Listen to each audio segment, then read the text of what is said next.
Buonasera ragazzi, buonasera di nuovo mister Giacinto. Buonasera. Allora, oggi vogliamo sempre negli Stati Uniti, rimaniamo negli Stati Uniti, oggi andiamo a parlare con un grandissimo musicista, un grandissimo batterista, come avete in sovraimpressione, niente poco di meno che Gabriel Lewandowski. Chi è Gabriel Lewandowski? Gabriel Lewandowski è attuale musicista degli Amon, gruppo fantastico statunitense death metal di grandissimo talento, tra cui all'interno c'è Eric Hoffman. Eric Hoffman chi è? Eric Hoffman è uno dei fratelli di Hoffman che appunto risiedeva nei D-Side. Ricordo che ha suonato anche con il gruppo in Hellwitch oppure Insanity, quindi Insatanity.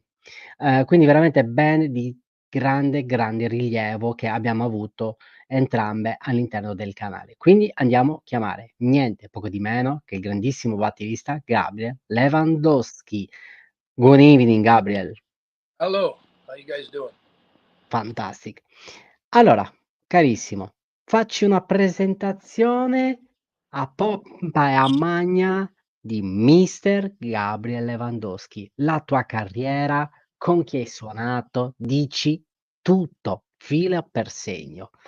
Prego, Giacinto, perché oggi veramente abbiamo un pezzo da 90 della batteria. Yes, let's start with an introduction of yourself, about your career, about the bands you have played with. So tell us about yourself. Well, a long time ago, I was actually playing in a band called Attiva, which some of the members from Burning Inside, before they were Burning Inside, I met Mike Estes when I was about 17, maybe, and we recorded our first demo. It was very good. It was very cool. But I ended up leaving the band because I got a pretty good offer from a band called Nephobia.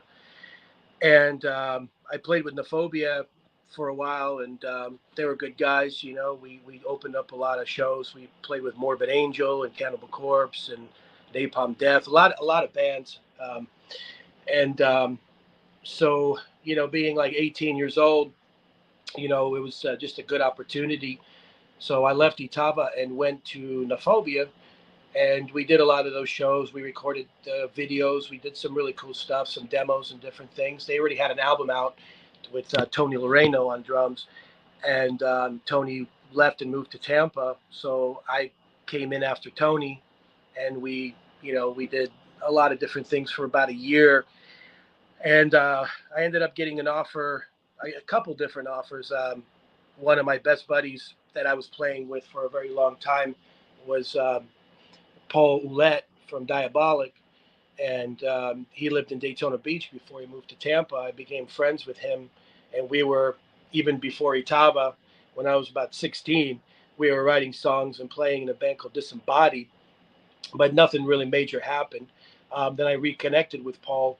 I was touring with Acheron, playing with Acheron. I was in Tampa a lot, and and but meanwhile, in that time frame, I ended up joining Hellwitch. I really liked Hellwitch. I was a fan of the band, and I liked their style. It fit me very well, with very aggressive and had like black metal elements to it. And so I ended up leaving Nephobia and joining Hellwitch, and I was still touring with Acheron here and there. We did a few shows, and then we toured Mexico. And I ended up touring Acheron. When I played with Acheron, I actually played with Mike Estes, the guy who I actually mentioned from Itava, who was in Burning Inside with Richard Christie and all those guys. So it's kind of like, it's weird, you know, being here in Central Florida for so many years. I'm originally from New Jersey, but when I moved here, I stayed here because of the death metal scene and what it was. I was a big fan of a lot of bands. I ended up, you know, playing with a lot of bands that I admired and, you know, people that I respected over the years. And it was a good experience to be able to mingle with these people, you know, opening up for bands, playing with bands, recording with certain bands. You know, I had bands ask me to do certain recordings and stuff for them at the time. So when I ended up joining Hellwitch, we had a label deal with Nazgul, Erie Production in Germany, and we were supposed to record an album with Scott Burns. We had everything in the works, but there was some issues with a couple of different situations. You know, one of the guitar players had an accident and it got delayed. And so I continued playing with Acheron as well. So I was in a couple bands. At that point, I left Nephobia. Basically what ended up happening was Hellwitch kind of broke up because we couldn't put it together.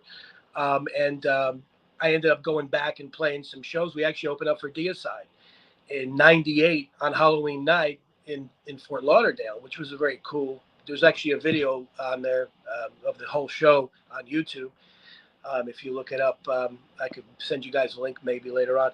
But basically what ended up happening was I ended up hooking up with Cam Lee from Massacre, and when I was in Nephobia, I used to play a lot of shows with some local bands here. A band called Nadir, a lot of different bands that, Pain Principle, a lot of bands that were around that were, really good bands that were playing. And one of the bands was Equinox. And I became friends with Tony Black and Pete Slade and all those guys, Matt Wagner, who were in Equinox at the time. And I was a big fan of theirs because when I was playing with Nephobia, we were doing shows. I actually I saw in Equinox, and I felt like I kind of fit them better image-wise and music-wise. They had that element of black metal, and they were really cool at the time. They were kind of cutting edge a little bit. They were doing something different than everybody else was in Central Florida and even Tampa. Because they were a little bit more darker and they had that black metal element to them. So I stayed friends with those guys for a long time. And when I left Hellwitch, I ended up getting a call from Cam Lee, to drum for his new project called Cauldron. And so, I was a big fan of Massacre and all the stuff that they did, early on, and Cam and I became friends, and he asked me to join this band, and I didn't even know who the members were until I, got together with the guys for a meeting, and it was Matt Wagner was playing bass from Equinox and Pete Slade on guitar from Equinox, and which was kind of coincidental, and so we did we did a cover of, we went in, worked with Jim Morse and Morse Sound, and we were on Dwell Records, and so we recorded, we cut a song. It was a Destruction cover. We did it our own way, it had some blast beats in there and stuff. It was a lot faster than the original, because we wanted to do our own thing. It was almost like an original song, but it was somewhat of a tribute.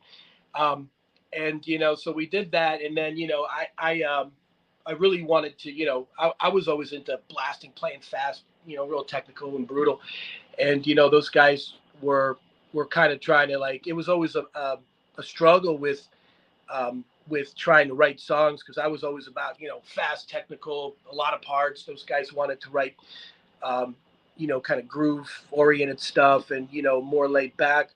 Cam was kind of in the middle. Cam wanted to do both. He wanted to kind of do what I wanted to do, and then what Pete wanted to do. And Pete and I would get together on drums and guitar and write some songs.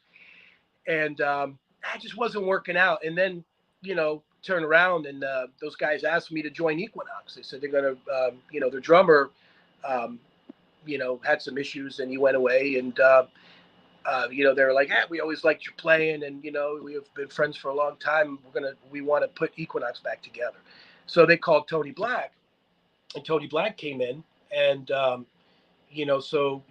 kind of exited the situation, and Cauldron kind of, went to the side, which is a shame, because band had a lot of potential. We had a lot of really good ideas, really cool stuff.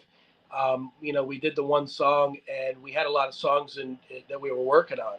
Some stuff sounded like Old Death. Some stuff sounded a little bit Massacre. But then it was like, with me being I was very influenced, by like Morbid Angel, Deicide, that kind of stuff, and Gore Guts, and I was listening to a lot of Immolation and Suffocation and Malevolent Create. So I was kind of that way, and those guys were like into Celtic Frost and stuff like that. So I was like, but we somehow, when we got into Equinox, we were able to pull it together and create our own sound. So Pete and I, when I joined Equinox full time, Pete and I started writing songs together, and it was kind of he would come up with these parts, and I would come up with ideas, and we put them together. And somehow, some way, with me pushing to play faster and more technical, and him, with the groove, it kind of worked, because we came from two different kind of mindsets with ideas, but it worked very well, because he would try to slow me down in some parts, and I would try to speed him up in some parts, and we put some stuff together that was a bit more technical. But we recorded an EP that I'm very proud of, and with Equinox, and The Immortal Kind, and it was a very, very very, very close to my heart, because we worked on it so many years. It took us a lot of years to put it together and do what we wanted to do with it. We finally went in and we recorded it with Juan Punchy Gonzalez, who did Morbid Angel, Diabolic, and different records. And when we went in, we had a certain idea and a sound we wanted. But I was in Equinox for a very long time. We did a lot of shows, but we never toured. We had some touring opportunities and different things, but we played Tampa and Orlando and places, Jacksonville, stuff like that, but we never were able to do any tours. So while I was in Equinox, I ended up joining Unholy Ghost, and that was kind of a wild thing, because Paul Ouellette and I are still really good friends. He's like a brother to me, and I've known him, like I said, since I was 16 years old. So we've got a long history together, and he always wanted to play with me. I always wanted to play with him in the band. And so, they hit me up to join Unholy Ghost, which Unholy Ghost, was basically diabolic, and you know, and you know, they had the name change without Brian Malone or whatever the situation was. But when I joined Unholy Ghost, we were writing and doing some really cool stuff, you know, and it was a pretty cool situation. And like I said, Paulie was my friend, and you know, that didn't really work out because there was some issues, you know, there with, you know, people that in the band that couldn't tour. You know, there was some situations that, you know, we couldn't put together. So it was kind of a wild trip, you know. Like I said, I was in a lot of bands, you know. At one time, I had my Serpent something going with. At first, I had, you know, guitar player Nate, who was our, you know, guitar player for a little while in Equinox when Tony took a hiatus. Him and I started to, you know, put Serpent Sun together, the ideas of it. I had an idea I really wanted to do. It was like very brutal, very fast, a lot of bomb blast beats, you know, just really technical, a lot of parts, just crazy to the walls, very satanic, you know. And so, you know, we put that together, and you know, I was still in Equinox and I was doing the Unholy Ghost thing. I had my Serpent Sun thing, and among other things that, you know, a couple other projects that I was working with.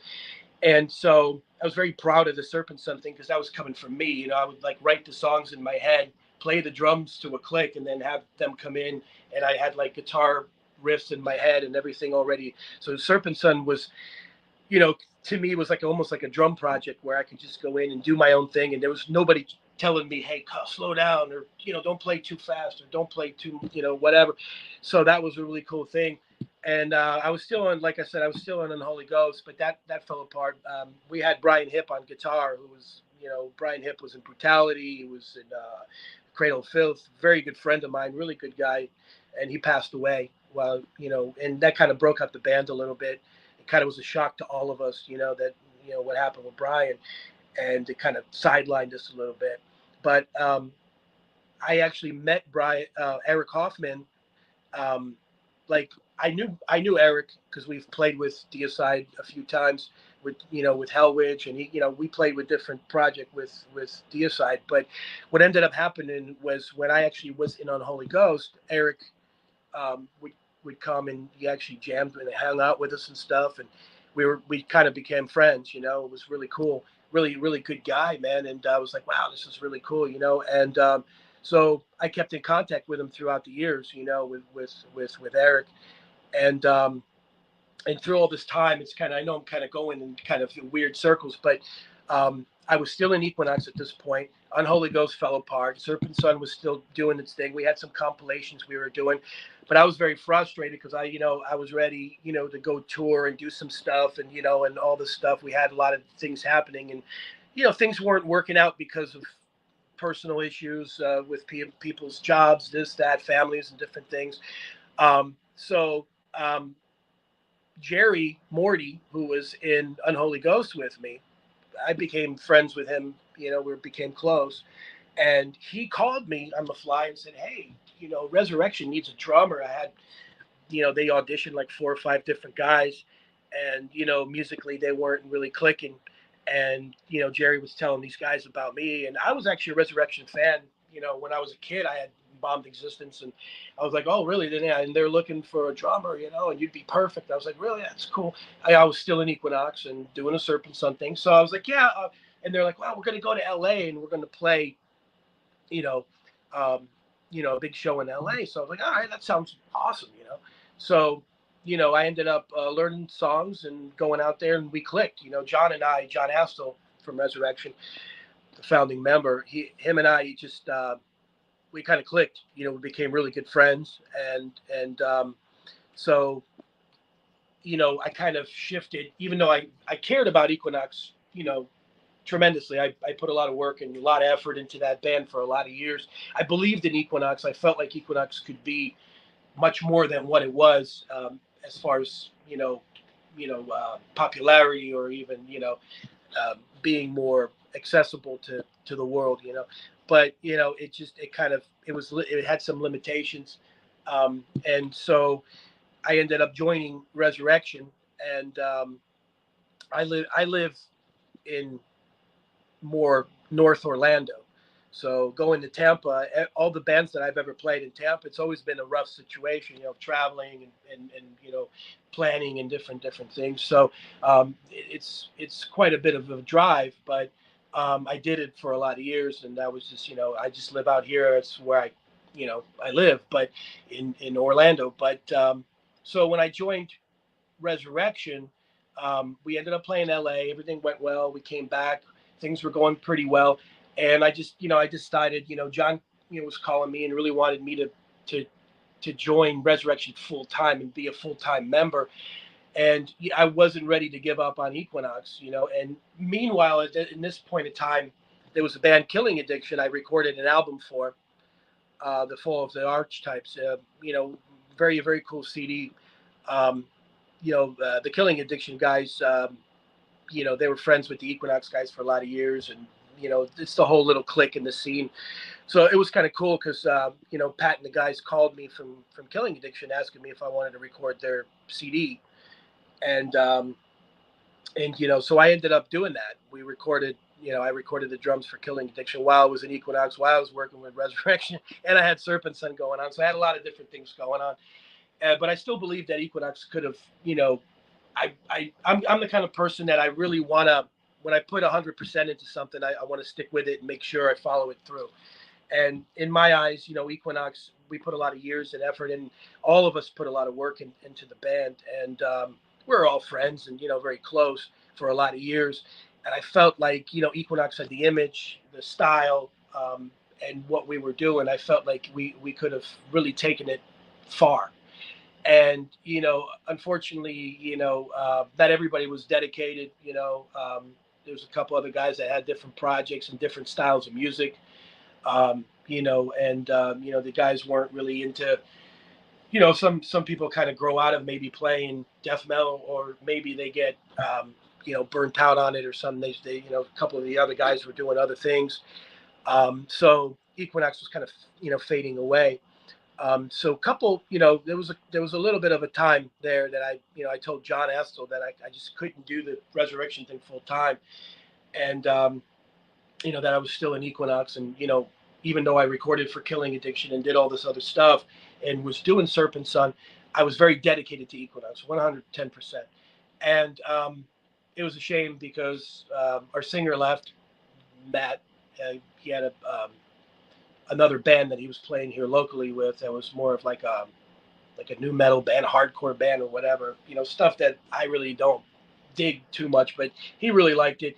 And you know, and he kind of, he was doing it. And so I was like, well, you know, we tried to, you know, pull it together, and it just wasn't working.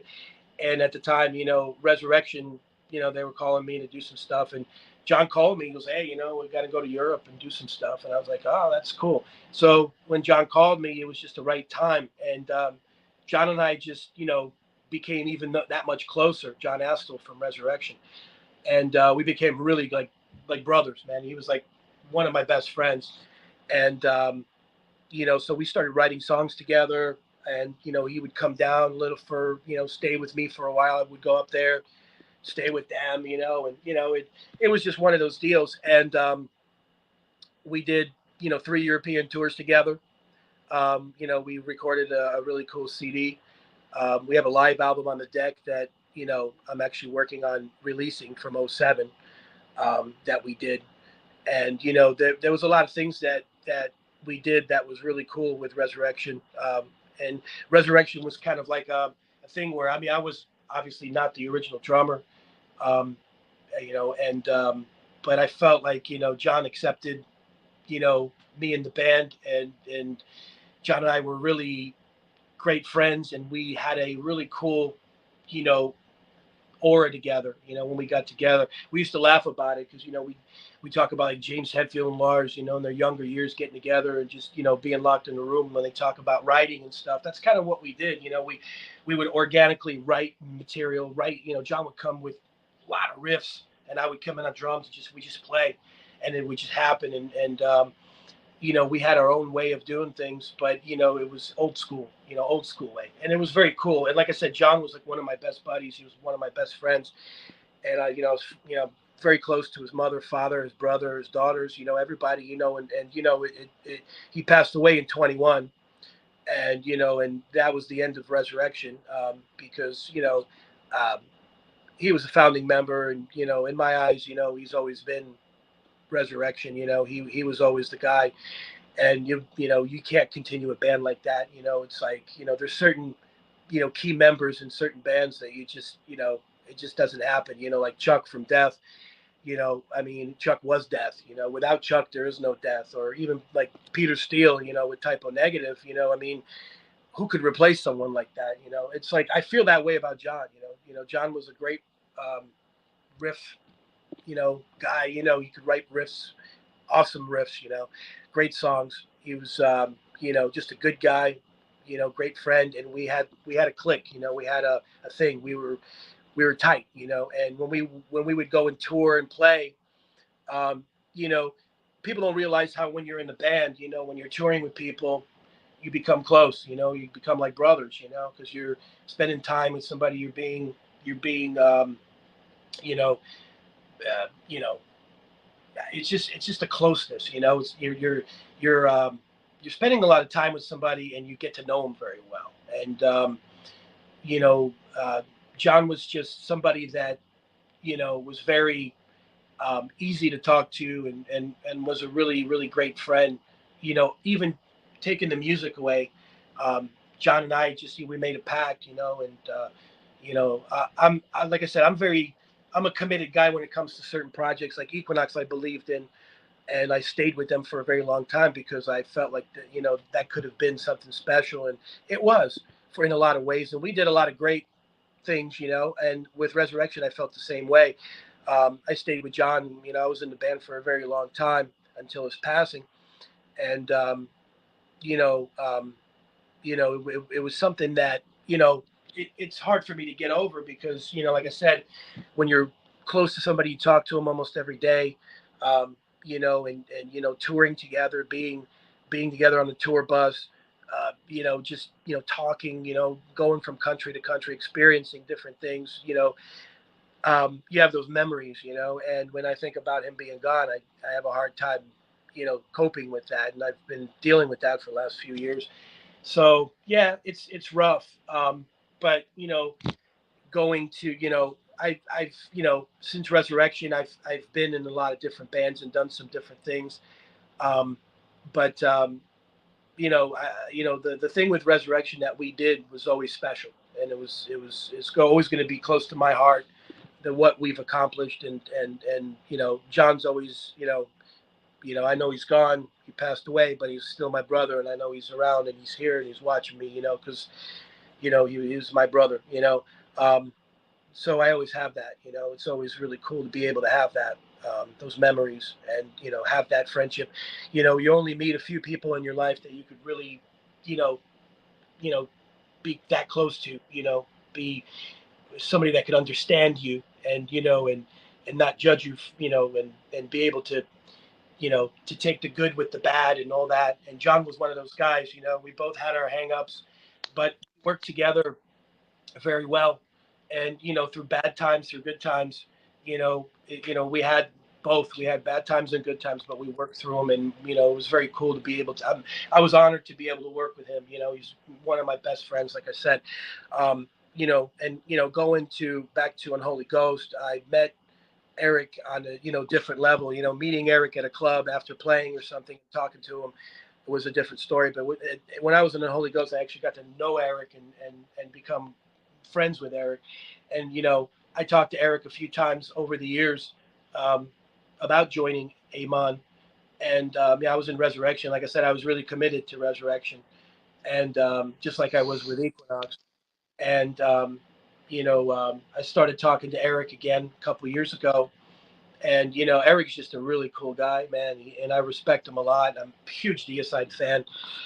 Um, one of my, for me, it's like I consider Deicide like, you know, this, the death metal Slayer. I mean, that's I grew up listening to Slayer. Slayer was always one of my favorite bands of all time, and I considered early Deicide that.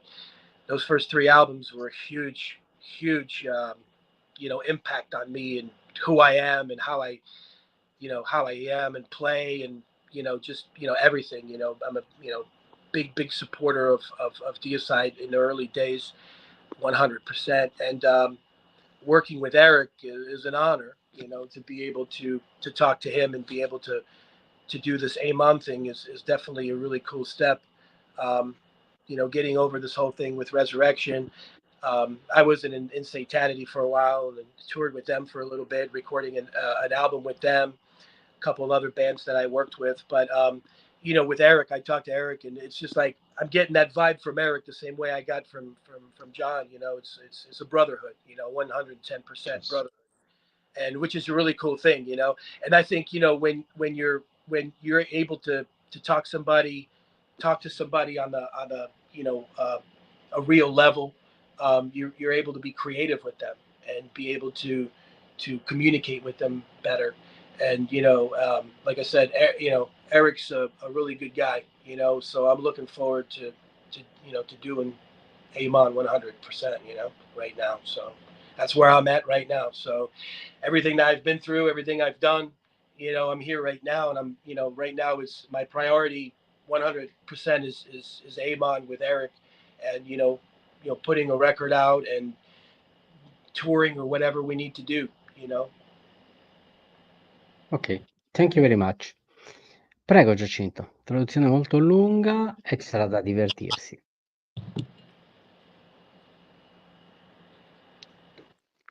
Allora, intanto riassumo dei concetti. Lui si è trasferito in Florida proprio per la musica, quindi ha potuto avere a che fare con moltissime bands, con artisti importantissimi, con molti di loro ha stretto un'amicizia fraterna. E adesso io, tornando all'inizio, partiamo da quando aveva 17 anni. Allora, quando aveva 17 anni, con Mike dei Deicide formò una band, suonavano insieme negli U.S.A.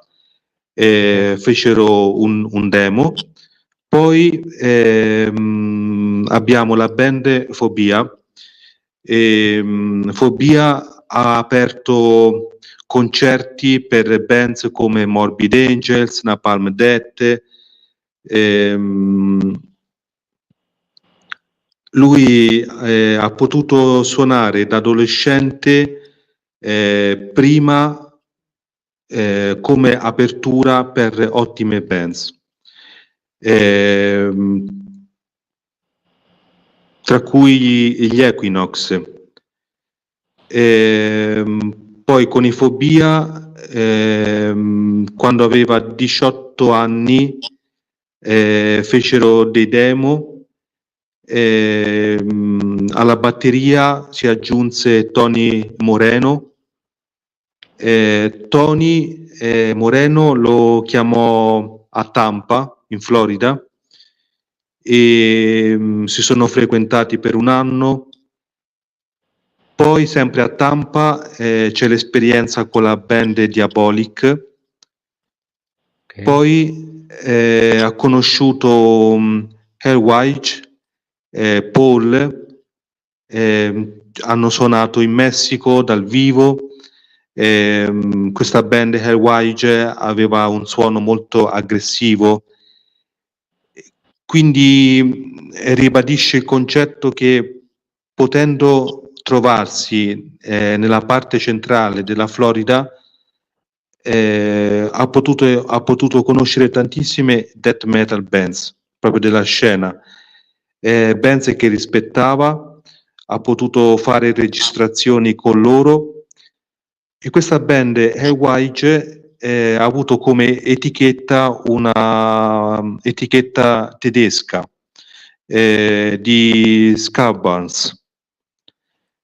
Poi ricorda perfettamente un live Deicide nel 98 per Halloween, e questo concerto si può trovare su YouTube. Lui era un fan dei Massacre, diventò amico dei Massacre, è diventato amico degli Equinox. Gli Equinox facevano un black metal all'epoca cutting edge, cioè al di là del black metal stesso. E diciamo ci sono alcune persone che suonavano in varie bands, quindi Matt nei Massacre suonava, ma suonava anche negli Equinox. Poi con Jim Morse ha fatto una cover dei Destruction, una cover più veloce del brano originale, che è diventato quasi un brano a sé stante, pur essendo partito da un tributo per i Destruction. E lui suonava la batteria con una forma brutal, molto tecnica, e certe volte, per esempio negli Equinox, mi sembra di aver capito, mettevano insieme sia l'aspetto groove che questa batteria piena di blast beats, quindi certe volte gli chiedevano di rallentare, dopo lui trovava il momento giusto per riaccelerare e il tutto si fondeva benissimo.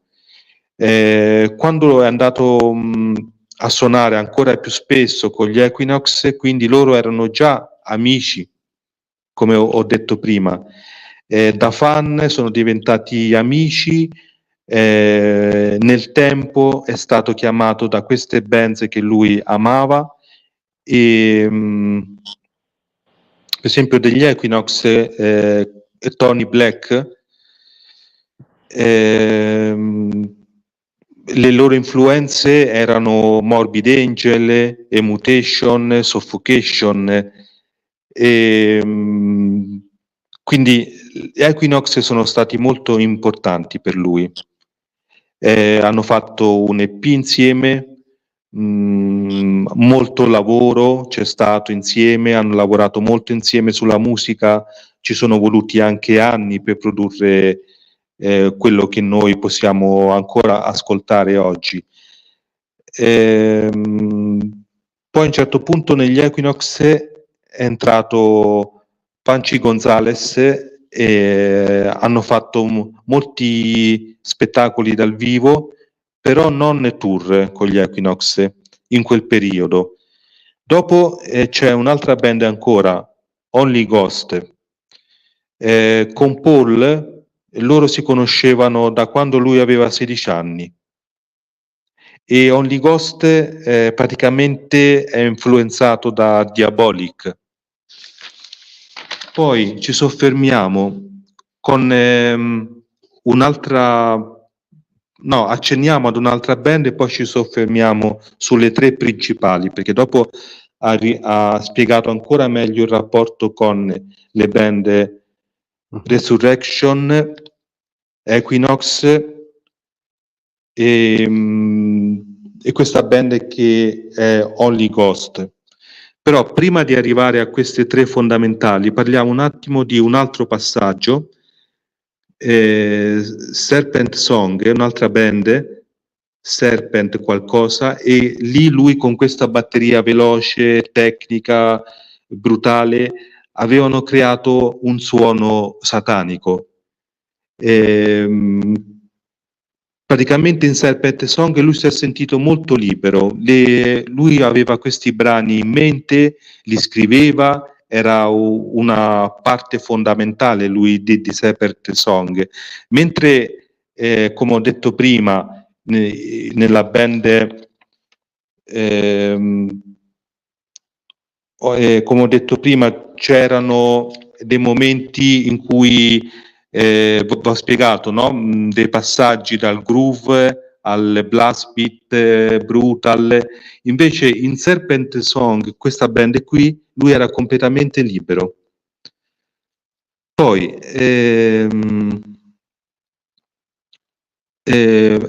ecco che arriviamo a parlare di personaggi fondamentali. In Only Ghost c'è Jerry,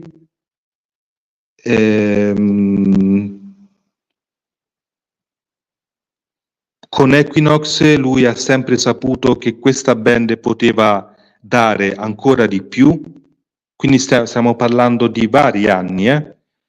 Poi Resurrection, in questo secondo periodo lui doveva, da Orlando dove viveva, per suonare con Resurrection doveva prendere l'aereo e andare da loro. Anche lì è stato un periodo molto importante.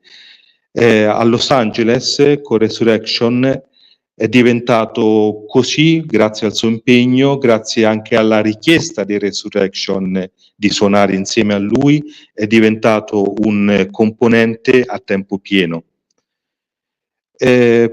Questo in contemporanea, quindi Equinox, Resurrection. Con gli Equinox c'è anche un periodo in cui piano piano la band va producendo sempre di meno e c'è una pausa. Il cantante va via, forma una band new metal hardcore. Con Resurrection è sempre molto impegnato, ci sono 3 tour in Europa, delle releases. I Resurrection hanno questa attitudine musicale old school. Conosce anche John Nige, che poi morì nel 2021. E John Nige, The Resurrection, è stato fondamentale. Morto lui, ha detto, come è successo per i Death, per i Type O Negative, morto John Nige, Resurrection non potevano più continuare perché era morto il capostipite della band. E quindi, come potete capire, si creavano queste cliques, cioè questi gruppi molto affiatati, questi circoli di artisti molto vicini l'uno all'altro, proprio ha detto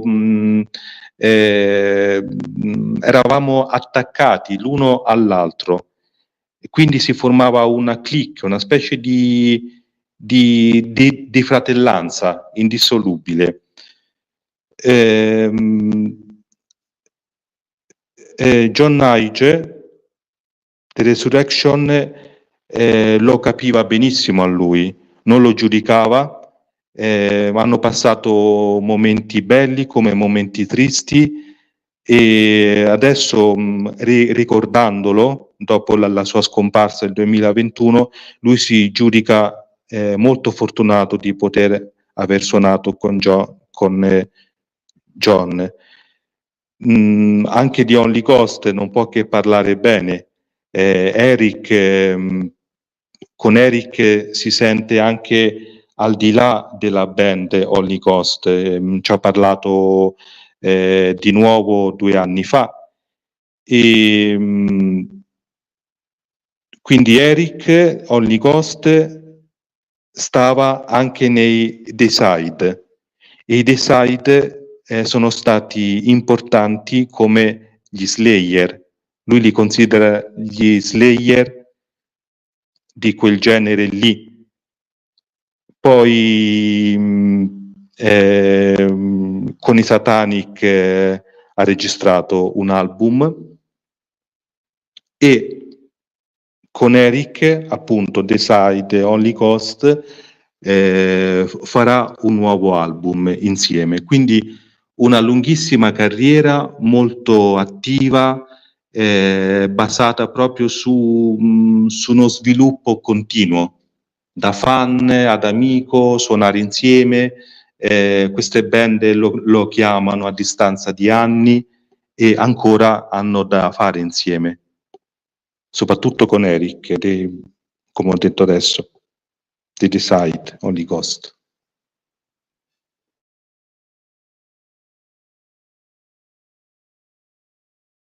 Excuse me, scusate.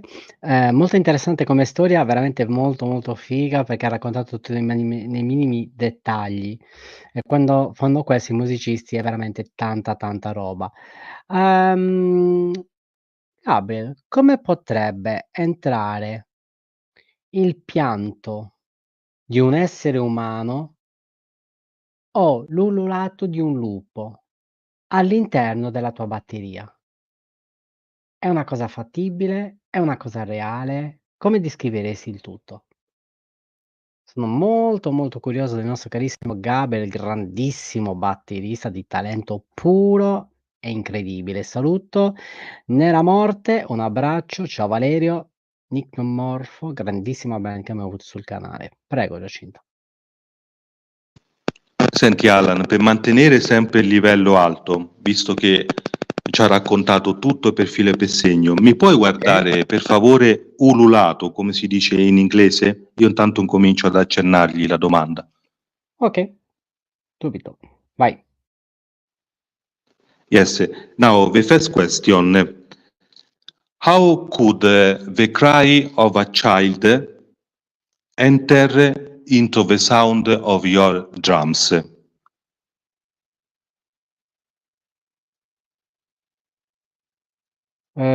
Gabriel? The sound? The sound of. Okay, you there? Yes. Yes? Question. Yes, how the cry of a baby, of a little child, could Whole, enter into the sound of your drums. And how do you say? Com'è? whole, da quello che And so. the whole of the wolf, too. Well, I mean, that's kind of a weird question, but I don't know. I mean, the way I look at sounds and different things, I mean, it's all about aggression and whatever. But I mean, as far as like howling like a wolf, yeah, I think roaring like a lion. That's kind of where I'm at. When I play drums, I don't like to have limitations. I want to, any sound that I create from the drums, I like to push and push harder and harder, and whatever I, you know, create, I always strive to do more. Um, yeah, I like to push everything to the limits. That's why I love death metal so much because, um, you know, you could always do more. You could always play harder. You could always play faster. There's no limitations. You're not playing, when you play different styles of music, that people come in there and they put, uh, you know, a leash around your neck and say, "Oh, you can't do this. You could do this. You could play this. You got to do this. You got to play for the song." Well, in death metal, you also play for the song, but you're able to do more. So I've always loved death metal, the aggression, the you know the the just the anger and it's just I feel like death metal is who I am and who I always I'm always going to be the same. I haven't changed since I was 16 years old. So a lot of people stop listening to heavy stuff. A lot of people like commercial music and stuff. um, I had a lot of chances to sell out. I had a lot of big bands approach me to play in bands that were you know very popular, and I wouldn't do it because I just don't believe in it. I mean, I don't mind playing. I mean, I grew up listening to Led Zeppelin, Black Sabbath, Rush, of course, Metallica, Slayer, Megadeth, all the stuff that everybody else grew up listening to that loves metal. Um, but it's like for me, um, as far as going and I play in different bands. I cover Rush, I play Led Zeppelin, I do different things. I covered Metallica and this stuff, but to be able to go in and actually write from the heart, death metal and black metal, extreme metal in general, I could relate. It's weird, a lot of people tell me, oh, I got to be in the mood to listen to this and to that. I said, well, you know, I'm always in the mood to listen to Nile or Aborted or Hate Eternal. You know, I mean, King of All Kings has been in my playlist. Like I listen to that album so much. And it's weird because a lot of people are like, well, you know, it's so fast, it's brutal. And, you know, and it's like, well, you know, you could listen to something. And I do, you know, I mean, I love, like I said, I love Led Zeppelin. I love classic rock. You know, I love old Kiss, you know, Rush, old Def Leppard, you know, like the first two albums, you know, and, you know, stuff like that. I mean, I got a lot of respect. I mean, Judas Priest, you know, of course, Iron Maiden, big, huge fan of Maiden. I love Maiden, you know, but if I have to listen to Iron Maiden or Judas Priest, I have to be in the mood for it. Like, you know, but I could listen to death metal anytime. Like, I literally listen to Nile every day, or Aborted, or Behemoth, old Behemoth, you know, Deicide, old Deicide, you know, old Morbid Angel, you know, and you know, I'm still, you know, very old school. I really like, you know, old school stuff. You know, I still listen to my Blessed of the Sick, you know, Deicide's probably one of my favorite albums. You know, and Legion, of course, and I mean, huge, you know, for me. You know, first two Obituary albums when I want to slow things down, you know, and stuff like that. But I'm, you know, right, listening to Nile a lot, and I like what they're doing with all the different, you know, sounds that they create. You know, speaking of how originally what your question was, it's like you could create so many different sounds from different things. And I think Nile's really like one of the bands right now that's stepped up to the game and really still keeping it old school, which I love, but you know, still being able to touch a lot of the younger kids as well. It's good to be relevant and to create different things that also, Sorry, I have to leave for 1 minute. Just 1 minute. I will be back in 1 minute. Sorry, Devo assentarmi un minuto, arrivo subito.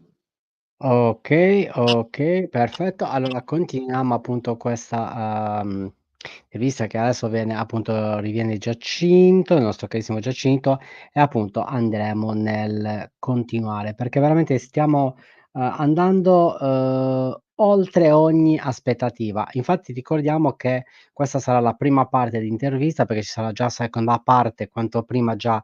Adesso vediamo un pochettino se riesce Gabriel a settembre, perché veramente non vogliamo assolutamente mollare la presa, perché, si sta rivelando un'intervista veramente molto, molto interessante, una delle interviste più interessanti del canale, con un grandissimo batterista che la sua carriera parla da sola. Non c'è bisogno tante di presentazioni per, decifrare la qualità, il talento di mister Gabriel Lewandowski. Ciao Michele Sicuro, ciao la Menade, grandissima band che avremo a breve a settembre anche loro sul canale, seconda parte, veramente grandissimo, un abbraccio, un bacione a tutte. Ciao Valerio. Allora, aspettando il nostro carissimo Giacinto, ricordiamo che, l'11, che è di domenica, ci saranno gli Hellbastard, gruppo crust punk, death groove, metal molto interessanti, grandissima e storica band. Per poi il 12 andiamo infatti su 2 progetti. Il primo è il 1349, grandissima band black metal, seconda parte, dalle 21 alle 22, e dalle 22:30 alle 23:30 c'è appunto Seven Black Books, che è un progetto che appunto ha portato dal nostro carissimo mister Giacinto, Dungeon Synth, altro progetto veramente molto interessante. Poi non vi dico gli altri appuntamenti perché dovete assolutamente seguire il canale, eccolo qua. Prego. Allora, traduco o continua lui? Come vogliamo fare? Vai, traduci, vai.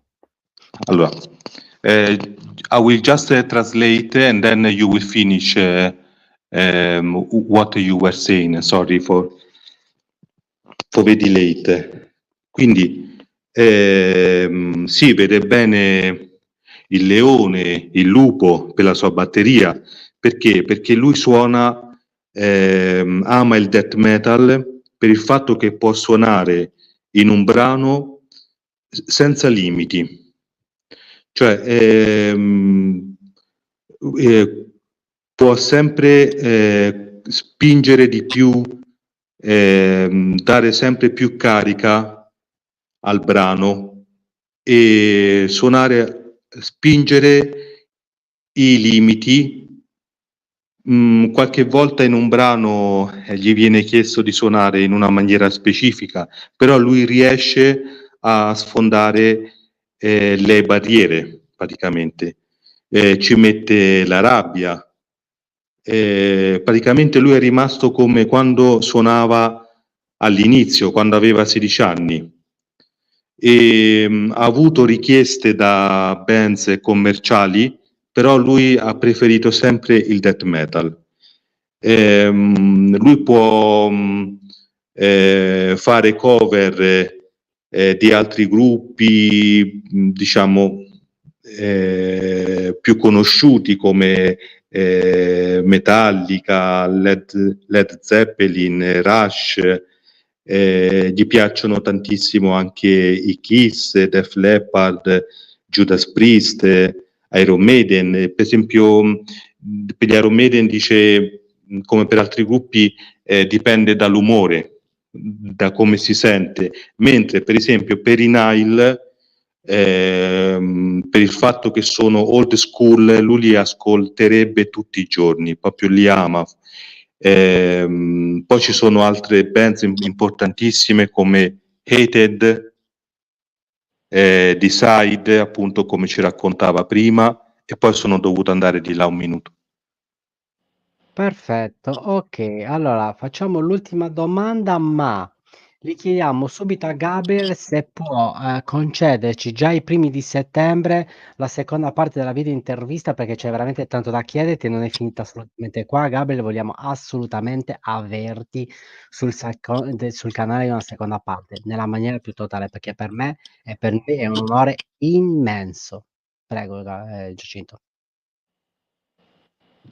This time we haven't got enough time because this hour is going very fast. We are about the last 10 minutes more or less.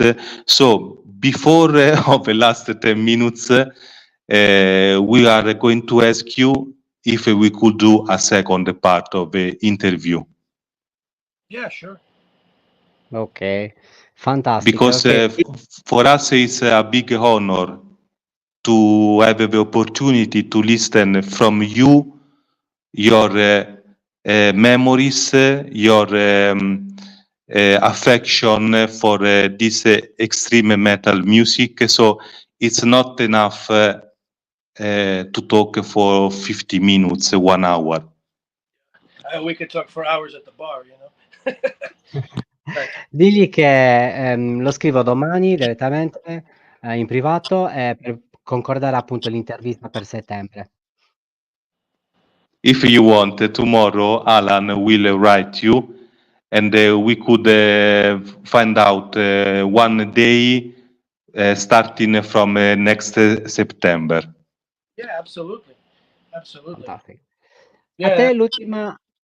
I really like, you know, it's very cool that, you know, the world has become, you know, so adapt to extreme music, you know, everywhere I went, whether it was Mexico or, you know, you fly to Las Vegas or you fly to Germany or Poland or, you know, or Italy, anywhere, you know, England, people, there's a lot of people that love extreme music, and it's more, you know, it's more real, you know, like 20-30 years ago, when you listen to extreme music, you know, you were only in one little area, you know, there's only a certain amount of people that listen to it. But now, you know, America's really not caught up with the times, you know, America's very trendy. They like their Slipknots and all that stuff, you know, and that's fine, you know, but if, you know, I just feel bad for the young kids not being able to explore or be exposed to more extreme real music rather than whatever is hip and what they're told to listen to.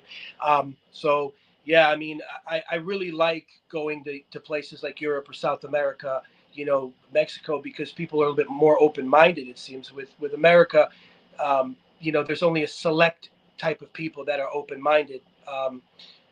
So, you know, I love the festivals. I love playing festivals in Europe. You know, the bands that we played with were very welcoming, that were from there. And, you know, it's just a good vibe. But I appreciate you guys having me on the show. And you know, like I said, you know, I've got a lot of Italian roots as well. You know, I'm Polish, but also Italian. So my mom's maiden name was Messina. So hey, come on, you know, it's an honor to talk to you guys as well. You know, and hopefully I could get back to Italy soon and play for you guys.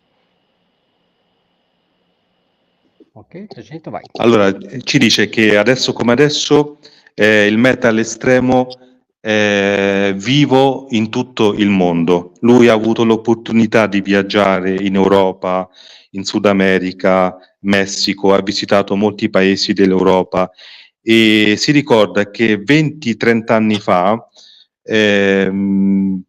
la musica metal estrema veniva apprezzata solo in determinati posti e quindi con un numero limitato di persone. Invece oggi c'è questa possibilità di trovare persone appassionate in ogni angolo del mondo.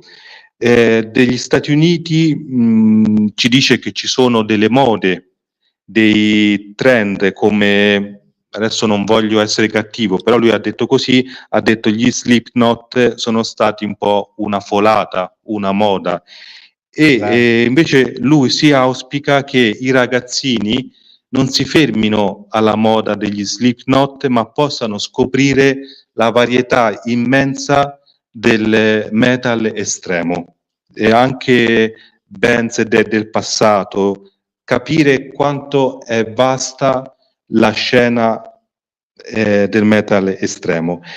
Trova che in certi paesi c'è una mentalità più aperta degli Stati Uniti, in Europa si è trovato benissimo durante i festivals, gli spettacoli dal vivo, sempre vibrazioni positive e adesso così tra di noi ci dice che la sua mamma è di origini italiane, mi sembra di Messina, e ha suonato in Italia e vorrebbe tornare a suonare un'altra volta in Italia. Grandissimo. Saluto a me, un abbraccio e un bacione grandissimo. Prego, a te l'ultima domanda della chiusura del canale, Mister Giacinto. All right, now this question we do to all the bands, all the projects. As you see on the top right corner of the screen, there is the black chalice, the black goblet, the black cup. Which drink would you pour in that black chalice? Jack Daniels. Aspetta, Jack Daniel, ok. Quanti anni invecchiato e che marca di Jack Daniel? Nel senso, quanti anni invecchiato? Vediamo un pochettino se riusciamo a chiedere quest'ultima cosa. Vai Giacinto. Yes. How old would it be, that whiskey, that Jack Daniels? How old would it be? I think Yeah? they fermented a few years in Tennessee, but yeah, that's my drink. I like between Jack Daniels and Jägermeister is good. Fantastic, fantastic, fantastic. Allora, grazie mille Gabriel. Niente, noi ci sentiamo domani così concordiamo l'intervista per settembre.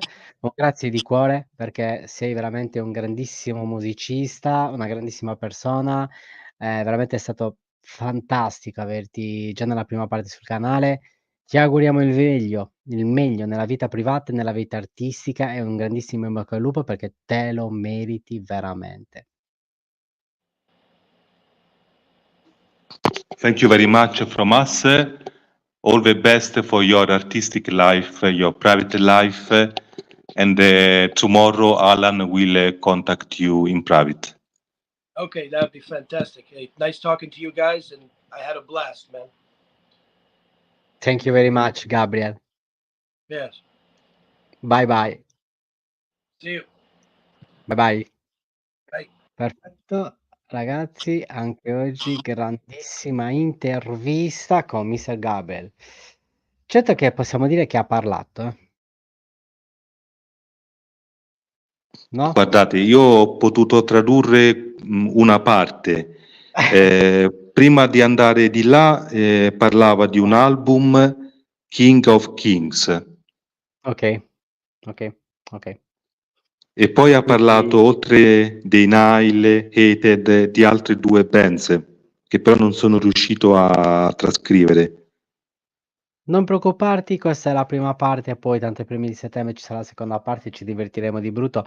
Preparati che parlerà veramente tanto. Allora, noi ci vediamo domenica, mister Giacinto, poi dici, anzi devi assolutamente ridire il 12 chi c'è, dalle 22:30 alle 23:30. Allora, Seven Black Books, 7 libri neri, e poi c'è il suo progetto parallelo e il suo studio di mastering e mixing, quindi parleremo anche di post-produzione audio. Ci faremo spiegare il suo punto di vista sulla scena argentina, che lui conosce benissimo, anche perché mi sembra di aver capito che abbia prodotto 2 compilations sul Dungeon Synth in Argentina, quindi parleremo anche del Sud America, degli Stati Uniti, dell'Europa e del fatto, ecco, che progetti gli inviano del materiale da rimasterizzare per un suono ancora migliore.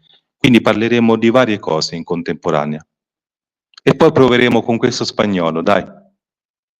E quindi intervista da non perdere, ragazzi, da non perdere.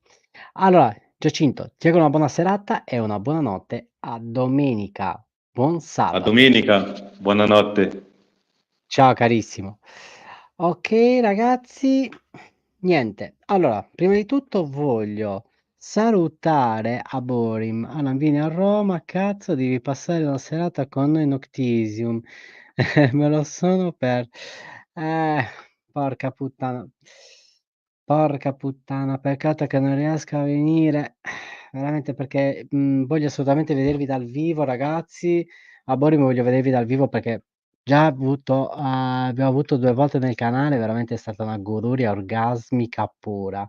Grandissima band, ve la straconsiglio, Noctisium, veramente band stratosferica con i controcazzi, averla avuto 2 volte sul canale, quindi andate sul, Noto Database, la nostra pagina del canale YouTube, che trovate naturalmente le interviste che son state fatte verso Noctisium che, ve lo posso dire tranquillamente, meritano, meritano, meritano, meritano.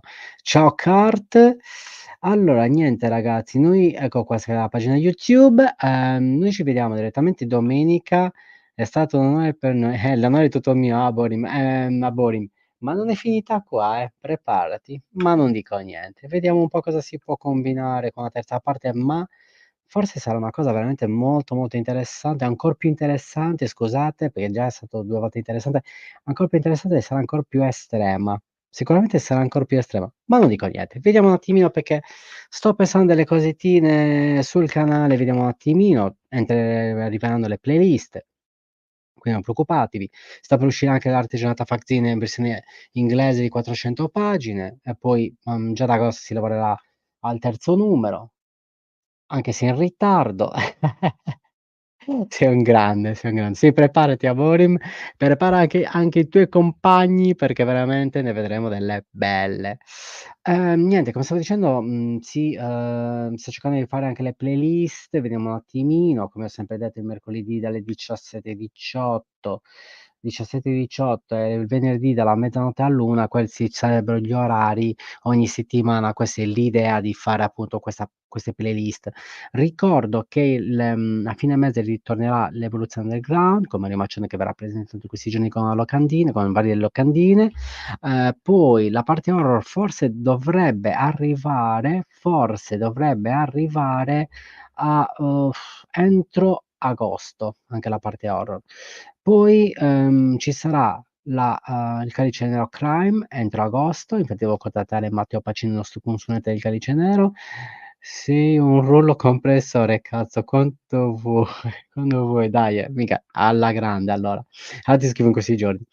Niente, quindi ritornano tutte le programmazioni, ci saranno tante novità, veramente con nuova piattaforma dovrebbe iniziare già a dicembre, che a voi non vi cambia nulla, quindi veramente ci saranno tante novità e sarà sempre un rullo compressore del Calice Nero, non si fermerà mai. Non si fermerà e nessuno lo potrà mai fermare questo macchinario che ormai è completamente oliato e distruttivo. Niente ragazzi, Aborim un abbraccio e ti auguro una buona serata e una buona bevuta. Bevi anche da parte mia. Allora ragazzi, vi lascio la tecnica di sponsorizzazione, ricordo che noi ci vediamo domenica con gli All Bastard, grandissimo gruppo crust, death metal, groove, veramente interessantissimo. Il 12 ricordo che 1349, grandissima band black metal, veramente stratosferica, che è di lunedì e poi dalle 21 alle 22 si chiude, dalle 22:30 alle 23:30, come ha detto il nostro caro Giacinto, c'è Enrico, come il nostro carissimo Giacinto, che c'è il progetto appunto Dungeon Synth, veramente molto, molto interessante. Seven Black Books. E poi ci sarà il Sentiero Abbandonato, per lunedì condotto da me Arrogat, e poi l'Arte Oscura tornerà dopo Ferragosto, ragazzi, non preoccupatevi.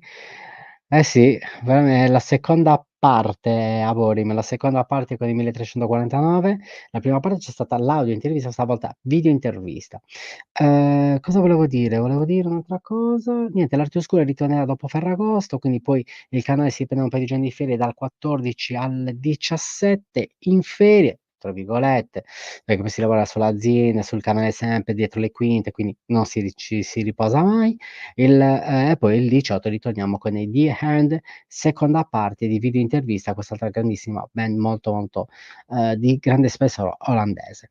Niente ragazzi, io vi lascio, buona serata, vi auguro una buona notte e ricordatevi che ogni obiettivo che vi prefissate riuscite a raggiungerlo. Basta avere pazienza e voglia sempre di raggiungere ogni cosa che vi prefissate all'interno della vostra mente.